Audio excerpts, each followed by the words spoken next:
Ben Bradlee. Sacha Pfeiffer.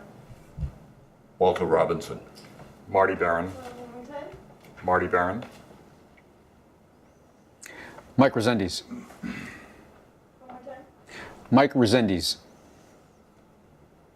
Johnny Depp. Matt Carroll. Very good. I knew you looked familiar.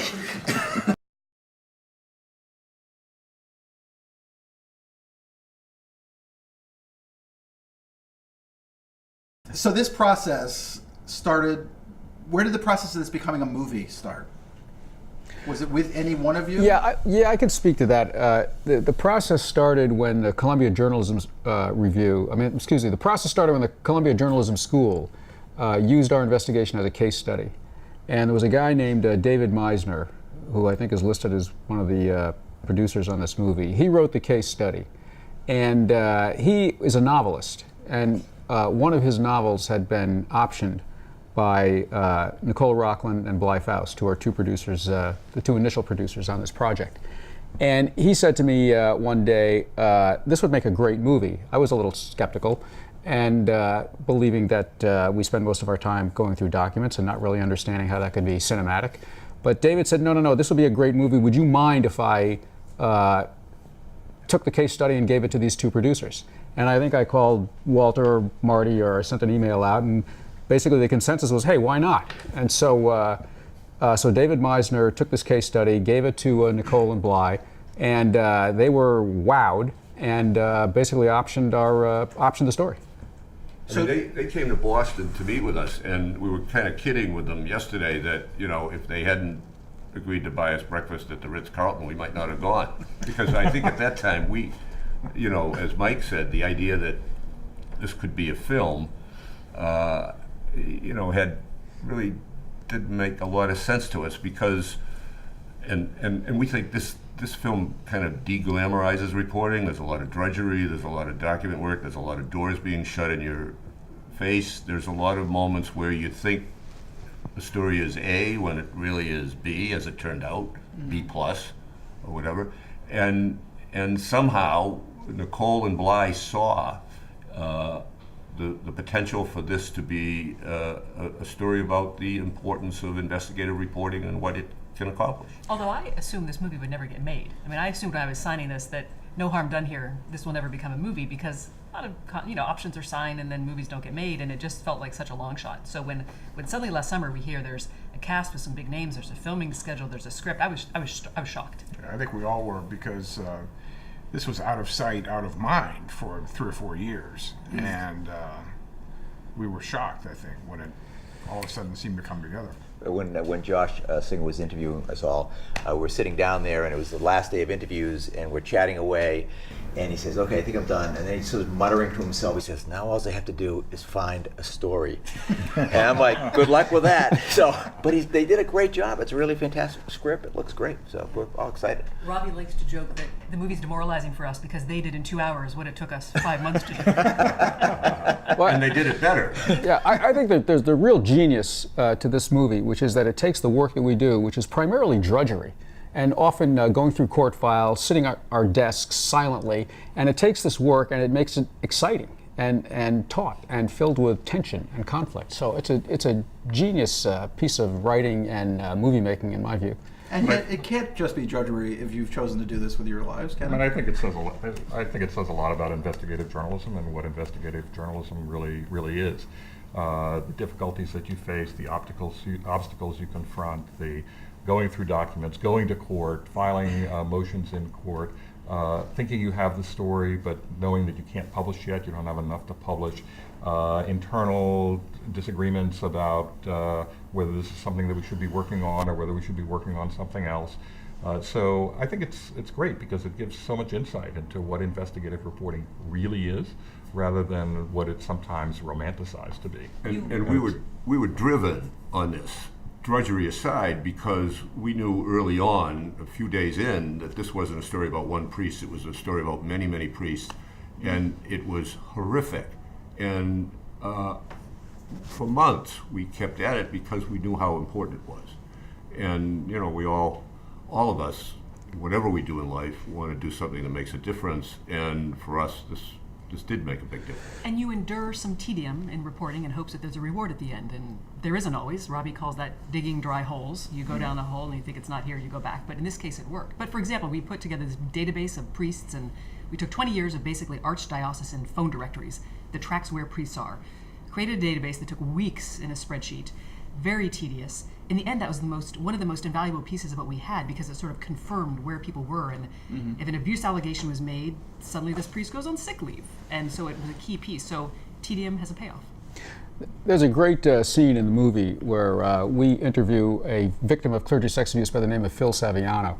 And I remember the real interview, which is very much like the interview in the movie, and that was a tremendous motivator for us. When we heard his story and we realized what had happened to the victims and survivors of sexual abuse, it really spurred us on to go through all the drudgery and tedium that this project entailed. I think it was the life stories of the victims that we heard, the people that we interviewed, really spurred us on. And you know, life is all about networking in everybody's endeavor. In this case, Phil was one of those people who helped us network into a world of where he identified for us other victims, who helped us identify other priests who had abused people, and that sort of helped pry open Pandora's box. And this was one of the most challenging things about this project, is the church is not a public agency where we can make a public records request. They had no interest in giving us any information. So it was a real challenge to think, how do we begin to get information? We just sort of called the victims, the few victims that were public, occasional lawyer we knew was involved, and you just begin to piece things together, and suddenly that net begins to grow. And when you're doing all that, you're always saying we're the globe, right? Oh, yes. Oh, yeah. Oh, of course. Oh, yeah. Yeah, So of is course. the pressure just, it's as shown in the movie, but is the pressure just increasing the entire time? Because I guess the more people you would tell the Globe is working on this, the more The pressure that the we word might- goes out. The pressure we might get beat, for example, that someone else would find out what we're doing. Or from the church itself, or from others who don't want the story to happen. No. Well, the church knew Church early knew. on, early on that we were looking into priests other than the one that we started looking at, John Gagan, and they called making an inquiry, and we said, you know, if we have any questions, we'll get back to you, which we did about 3 months later. But they knew, but they couldn't stop us from They did interviewing. file a motion actually with the court that would prohibit us from actually interviewing priests. It's hard to believe that somebody would do that, but they did that. But it is a risk that the longer you spend on something, the more word spreads that you're doing it. And will another competitor jump on board? Will people shut down? But that's a reality of the business. Are there other papers out there anymore that have this kind of either spotlight or something that are willing to spend the kind of time that you Well, guys that's spend? one of the key issues that the film raises, that how rare investigative journalism, unfortunately, is coming to be in this country. And I think one of the prime messages of the movie is the need for this. And we're living in an era of diminishing resources and layoffs at papers around the country, and very few papers, particularly in the local level, are doing investigative reporting anymore. I mean, there are some who are doing very good investigations, I have to say, and I'm always impressed by the work that people do in spite of all the challenges that the industry faces. There are some news organizations that do have dedicated teams of investigative reporters. They all have different names or no name whatsoever, but they do that work. But as Ben said, there's just enormous pressure on news organizations right now, newspapers in particular, and some have sharply cut back their level of investigative reporting, particularly for those newspapers at the local level. There are many states where the major newspaper has only one or even no reporters covering their state legislatures, and the amount of investigative reporting for local cops, local schools, government officials of all types is sharply diminished. And what about the pressure to push the publish button? I mean, one of the things in this movie is when is it ready? When is it time? When is that moment? And that seems to be, with the internet and everything, kind of the even if there are good reporters at a lot of papers, they're not really doing all their reporting anymore because they're too busy trying to get it out Yeah, now. This was pre-internet, really. Yeah. Or So right that- as It it was was the coming. dawn of the. It was the dawn of the really internet. taken Yeah. off yet. Yeah.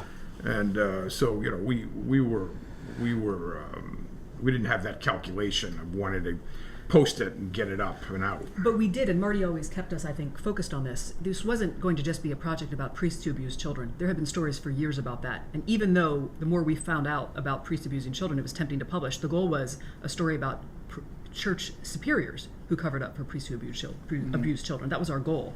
So I think that, and to your question about sort of, investigative reporting shrinking, you need the patience and support of an editor who's willing for you to be out of the paper possibly for months. And so you just hope that eventually you publish something that has earned your keep. But there are fewer editors willing to do that. We had one in Marty. And I have to say that the Boston Globe still has a Spotlight team. I'm still on the Boston Globe Spotlight team, and we have 6 reporters on the Spotlight team, whereas we had 4 in 2001. So there are, as Marty said, there are still some papers doing long-term investigative reporting. The Globe is still one. The Washington Post is another. But there aren't as many as there used to be by any stretch of the imagination. When you think about it, newspapers are the only medium that have the resources to do in-depth reporting, and not just deep investigative projects, but reporting that holds institutions in society accountable. And that's what's gone missing from a lot of papers. And democracy doesn't work well if people don't know what's going on. Mm-hmm. And the elected officials we have very often don't want us to know, and we're the people who have to find out for them. One of the things I appreciate about the movie is that it demonstrates just how much in the way of resources is required to do this kind of work, the amount of time that's required, the effort that's required. This is really hard work, and we need to make that kind of investment. Otherwise, we're not going to hold powerful individuals accountable and powerful institutions accountable. And that work absolutely needs to be done. And for the most part, that work is done by newspapers. Well, it feels like the hard work is context. Like now with the internet, things pop out, little factoids kind of pop out, a story, somebody hears something, there's a picture, there's a moment, and that comes out. But then if it hasn't been reported properly, then it's just, as you said, just another piece of information that kind of goes by and people forget very quickly. Well, you have to go deep. And in this instance, obviously, the Spotlight team went very, very deep. And that required not just breaking out an individual story at the moment, sort of we found this piece of information, now we're going to publish it, but putting it into a broader context. And one of the things that we wanted to take a look at from the very beginning, as Sacha pointed out, is not just that there are cases of abuse, but how high up was that known? And why and how did they allow priests to be reassigned from one parish to the next? And did that happen in only one instance? I mean, what got us onto this story in the first place was the case of John Gagan, who had been accused of abusing as many as 80 priests. But the question was, and then the instance the question was, did the cardinal know about it? Did the church hierarchy know about this priest and then continue to reassign it from parish to parish? And then the further question was, is he the only one, or are there other people like this, and how many? And in the end, it turned out that in the Boston Archdiocese, there were close to 240 priests who had molested children over 50 years. And in virtually all the cases where we got records, the church, the bishops, the archbishops, and the cardinals knew that they were doing it and yet sent them to other parishes to keep it quiet. So there were 2 major things, which was the depth and breadth of this corruption and this scandal, and also the fact that it was a cover-up, that in effect there was a conspiracy to cover up these crimes. So the way the movie presents you is that you kind of come in and you sharpened the edge of the Spotlight team, like you kind of refocus the idea. Is that an accurate representation, or? This was a terrific team. It had a great history, it had a great tradition. I'm not sure I sharpened their edge. No, what I did is that I pointed them to this story, and maybe Robbie can talk about that. Well, we never had a dull edge. But we always focused, like most investigative teams, on official corruption and that sort of thing. And, in society there are institutions like the Catholic Church, like the local art museum, that you think work for a higher purpose, and imagining that they could do or condone something like this, church is almost unimaginable. That the hell with the children, let's protect the priests. Mm-hmm. And it doesn't matter if thousands of more children are molested. I think what Marty did when he walked in the door, the first thing he said was, well, wait a minute, why are the records in this case not public? And then he turned around and he asked the Spotlight team, will you look at this one priest and go deep on this one priest and see what you can find out? And as we have been discussing, motivated out of fear of the new boss, we immediately went deep and called everybody we possibly could, and very quickly discovered that there were a lot more priests, that this one Gagan guy was the tip of the iceberg. To some degree, what Marty brought was fresh eyes. You know, he read, as the movie portrays, a column by a columnist who mentioned these sealed files against his priest, and he asked a perfectly good question, which was, you know, why are these sealed? Have we tried to unseal them? And sort of got silence from the room, and you know, we hadn't done it before. We probably should have, and But we as had to someone the- willing to devote the legal resources to let us do it. As to the subject itself, it was not a new subject for the Globe. We had investigated other priests, but weren't able to get to the level that we did in this case because we weren't able to get the internal church documents. That was the key to this story, which made the reporting unassailable and showed to other Catholics that it was their own priests who were, their own bishops and cardinals who were passing these priests around. And I think the fresh eye was key in, because otherwise I don't think we would have undertaken this, because we had been down this road before, and the subject, frankly, had gotten a little jaded, perhaps, to us. I mean, the column that Sacha referred to that got me onto this story was one that pointed out that the documents were under seal, and then it included a line that said, as a result, the truth may never be known. And to me, that's just not acceptable for a journalist to sort of say, okay, well, the truth may never be known. We need to make a special effort to find out the truth. Now, in this instance, the way to find out the truth was to actually get the documents that were under seal. And so in order for us to do that, we had to actually file a motion with the court to get a ruling that would unseal those documents. And as Ben pointed out, getting those documents, which we were able to do, we did prevail in court, fortunately, with a judge who made, I think, a terrific and very sound ruling. It allowed us to document what the church was doing and this cover-up that had lasted for pretty much half a century. Well, it's interesting that these days, for me, I guess, watching journalism, and I watch mostly entertainment journalism, which is not very good, but it's kind of the issue is always, and I see it in other journalism as well, it's not the unwillingness to ask the question, it's not necessarily knowing what question to ask. And in this movie, I guess when the lawyer says, you know, it was there in front of you all the time, why didn't you ask that question? It's kind of, I guess it just, you have to stay vigilant about thinking about it and rethinking about it and reconsidering until you get somewhere to a different kind of answer, I guess. I don't know whether that was even a question, but. Well, you know, sometimes, or very often, in hindsight, you look back at something and you say, well, you know, that incident back then, if we only knew then what we know now, would trigger more curiosity or more of an investigation. In this case, I mean, it was certainly true in Boston. If this went on for decades and decades unchecked, it also went on for decades and decades unchecked in every other archdiocese in the country, which also, every one of which had a pretty good newspaper in it. Yeah.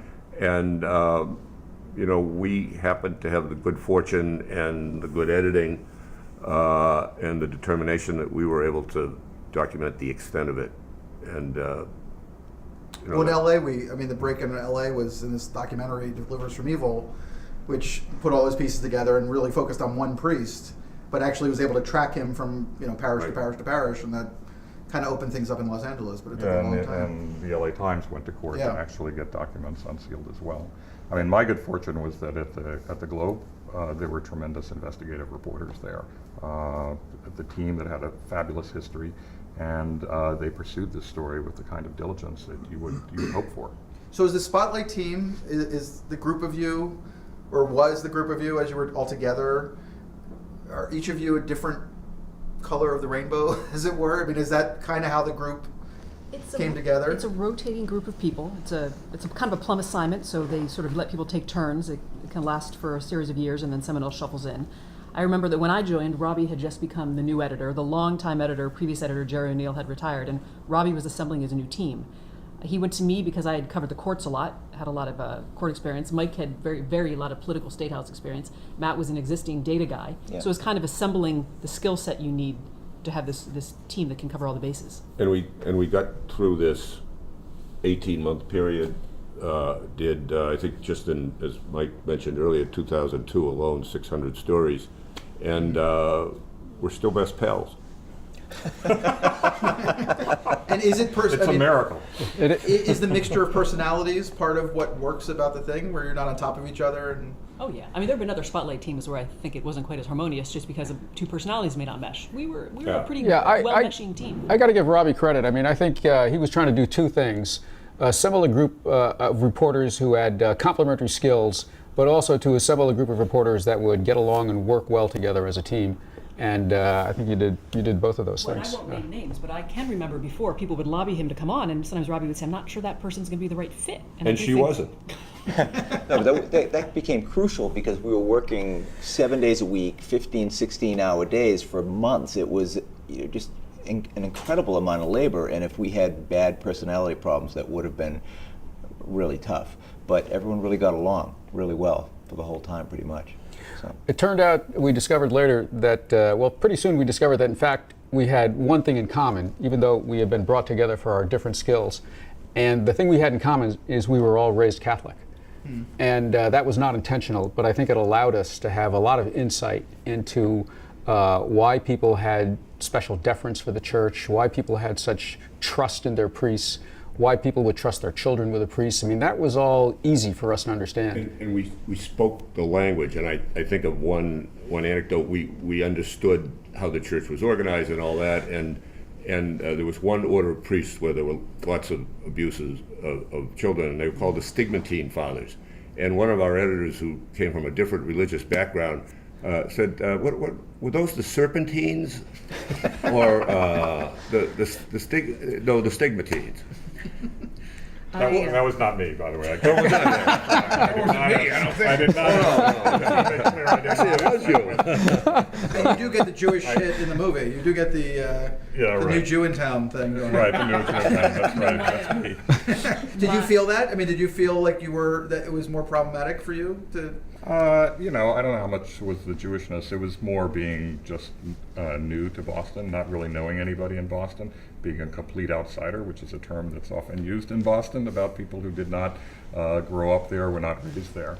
And I did feel like an outsider, and felt like an outsider for pretty much the entire time that I was there, and I was there 11 and a half years. I mean, I felt comfortable in Boston, but I always felt like an outsider in Boston. And so I think that was certainly important. Do you know what's good about being an outsider? And by the way, you still are. I knew I was still an outsider. For those of us who are sort of inbred, who grew up, and even sound like we grew up in Boston, when you look at the population, it's true of many metropolitan areas, but most of the people who live within the readership area of the Globe are not from. They're from someplace else. So, and Marty was the first editor of the Globe who didn't come up through the Globe system, which was interesting, and showed up in his very first day on the job. About sort of the understanding that having been raised Catholic gives you. My late South Boston grandmother always had a rosary in her pocket. My mom seriously considered becoming a nun and still goes to daily mass when she can. And I remember after our story is published, my grandmother said to me, "We thought the priests were little gods." And I think when you've been raised with people who look at it that way, you really have a true understanding of the deference the church was given, why people didn't ask questions. And I think if we hadn't grown up in that, we may have not quite understood the extent and the depth of that. That's an interesting point. Yeah. And it's really interesting to hear this conversation because in some ways I think it makes the reporting more powerful and the helped certainly give it context. I don't remember speaking. I'm known in the movie as the Archbishop of Canterbury, so we didn't talk that much about. I was the house wasp in this, but I don't remember us talking a lot about that. About you're all lapsed Catholics, as they say. Maybe not Matt. I don't know. I go to Protestant church now. So. Okay, but it's not something that I remember talking a lot about along the way. But I think it was certainly important and informed the reporting. It was insight. The four of us did talk about it. I mean, the four of us had a realization one day. We're sitting around talking about the story and talking about ourselves, and all of a sudden we just realized we all had this common background. And it really was important. I mean, many people have come up to me and say, "Well, I don't understand. How could a single mother entrust her children to a priest?" And of course, we all understood that intuitively. We all experienced it. It was an honor. It was an honor to have your priest tuck your kids into bed, come over for dinner, take your kid out for ice cream. Well, in many ways, that's the story of all child molestation. Not all child molestation, but a lot of child molestation outside of the church as well, where there's a reason why it never gets reported. Rape as well, in a lot of cases, where it's just these relationships are somehow beyond having that conversation. People don't want to talk about it. True, although there were many cases where victims said, "I told my parents, they didn't believe me," and that was. Yes. That, And those are very that was the sad tragedy. cases. Really? Very, very sad cases. Yeah. So what is it like the day after the story hits?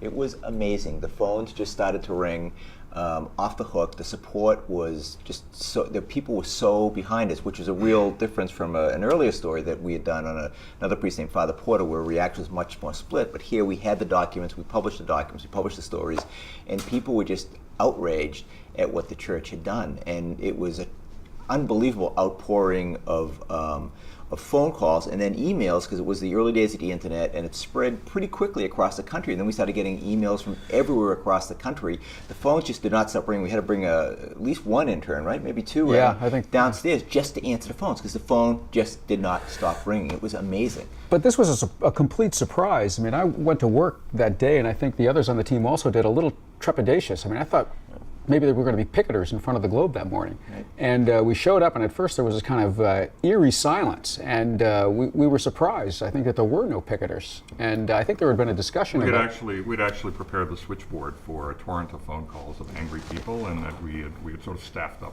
for that. And that did not happen. Initially, there was sort of this eerie silence, and then Spotlight started getting all of these telephone calls. And then the dam broke. How did you all feel emotionally, though? I mean, is it like you've worked on this for a long period of time, it's a huge story, you know what it's going to mean in Boston and around the world.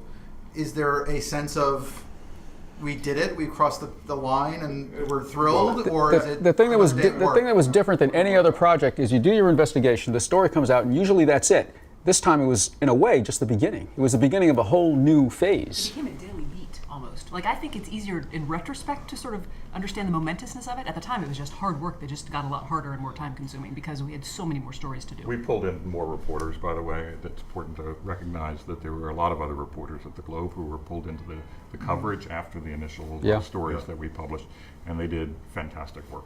But there was no real celebrating amongst you. Well, you never know how a story is going to take off or not. You just don't know. And this story, we were working several layers of this. We were working on a larger story that we suspected there were scores of priests besides Gagin, but it was the narrower Gagin story that launched the rocket. And so you ask, how did you think you were going to feel? To us, I think that was just an interim story. We knew we had much more work still to do, and yet it was that story that launched it. We knew that we had our first story was a story of enormous impact, because several days later, Cardinal Law actually held a press conference that was covered by everybody who was on live television, actually, and he issued an apology. It was the first of many apologies that he would issue over a period of time. But I remember standing there in our newsroom watching it with Ben, and Ben remarked, "We've really hit a home run here." And if there was any, that was the only bit. That was the extent of the celebration. There was no real celebration. This is not the kind of story where you ever do high fives, because the subject matter was so grim, and the horror of what had happened to so many thousands of children by the Catholic Church. You take great satisfaction in doing good journalism and making a difference, but it's not a cause for celebration. And you got to understand that we personally spent time with literally scores of victims, hearing how their lives were destroyed by sexual abuse, and that was with us all the time. And it's pretty hard to celebrate when that's weighing you down really emotionally. And still is. Yeah. And I think it's maybe a little hard for people today, because society is much more open about sexuality now than it was in the 40s, 50s, 60s when a lot of this abuse happened. But if you were an adolescent boy and your first experience with sex involved a priest, and you were ashamed, or maybe you told someone and they told you not to tell, or that kind of locked a lot of men in place, and it made them hard to ever have relationships. It really questioned, there were men who sort of questioned their sexuality. Did this mean I'm gay? And again, back then, to be gay was sort of a shameful thing. And so I think that we have to remember what the impact was on the people who got abused. And molest is such a generic word, can mean a lot of different things, and for a lot of people it stopped their life and it kind of wrecked their life. So is there something a little bittersweet about, when you go on stage tomorrow night and you're next to your actors and people are applauding the movie afterwards, is there a slightly bitter edge to that? No, or is this a whole different thing, really? I just don't think it's a high five moment, even now. I don't think it was ever a high five reaction that we had. I think that was, the most important thing that resulted from this story, I think many of us do, is that it gave voice to the victims. It allowed them to think they weren't the only one, and gave them the courage they needed to come out and tell their story. And a lot of them did think they were the only one. They really did. They had the secret. And then all of a sudden they realized there were actually many more. I think it was liberating. Here's why it won't be a bittersweet moment, and that's because the power of film, and particularly this film, which is so well done, to focus public attention, number one, on what was done to so many children, but number two, on the importance of good reporting and what it can do to help people who have nobody else to speak for them. And I think the power of reporting to hold very powerful institutions accountable. And any institution with tremendous power should be held accountable. And that certainly happened in this instance. Well, I thank you all for coming. Appreciate it. And have a great time tomorrow night. Thank you very Thanks much. a lot. Thank you.